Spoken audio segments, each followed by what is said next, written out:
আমারি কণ্ঠে তুমি তোমারি বাণী তুলেছ,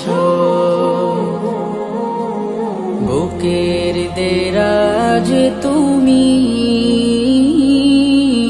কোরআনের স্থান দিয়েছ।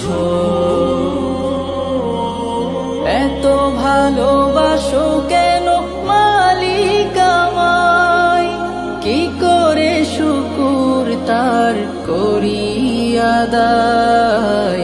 এত ভালোবাসো কেন মালিক আমায়, এত ভালোবাসো কেন। অহংকার করে হেঁটো না, মানুষের অহংকার সাজে না, অহংকার সাজে একজনের। তিনি কে? অহংকার কার চাদর?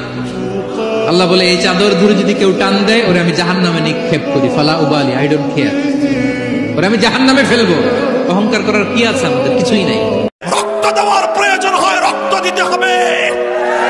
আল্লাহ নবীর মতো মাথা ভাঙতে হলে মাথা ভাঙতে হবে। আল্লাহ নবীদের মতো দ্বিখণ্ডিত হতে হলে দ্বিখণ্ডিত হওয়া লাগবে। কিন্তু কোন অবস্থাতেই আল্লাহর দ্বীনের এই হাল ছেড়ে দেওয়া যাবে না। আপনি কোন আল্লাহকে ভুলে গেছেন?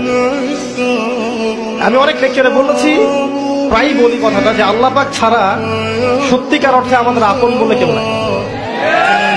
আমাদের উপরের মহলে, নিচের মহলে, পরিবারে, সমাজে, আত্মীয় স্বজন, স্ত্রী সন্তান অনেকে আছে, সত্যিকার অর্থে আল্লাহর মতো আপন আমাদের কেউ নাই।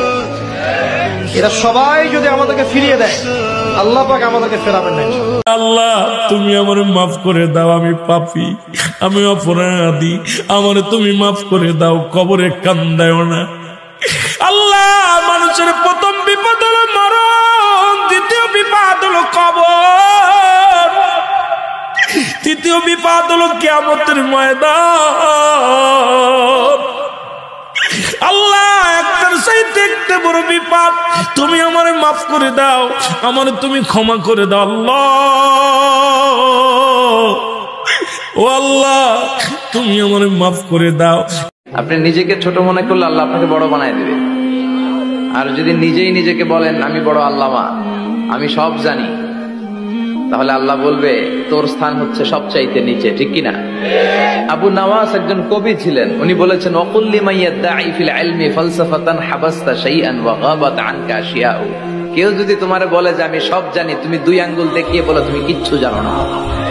একটা সিজদা দিয়ে দেন না, যে সিজদাটা দেওয়ার পর আপনার মন বলবে আজকের সিজদাটা সওয়াবের জন্য দেই নাই, জান্নাত পাওয়ার জন্য দেই নাই। ফেরেশতা জিজ্ঞেস করবে তাহলে কেন দিয়েছো? আপনি বলবেন আমার রবকে খুশি করার জন্য, আমার মালিককে খুশি করার জন্য। মুসলমানের প্রধান হাতিয়ার হবে আল্লাহু আকবার। মুসলমানের কণ্ঠে উচ্চারিত এক আল্লাহু আকবারের ধ্বনি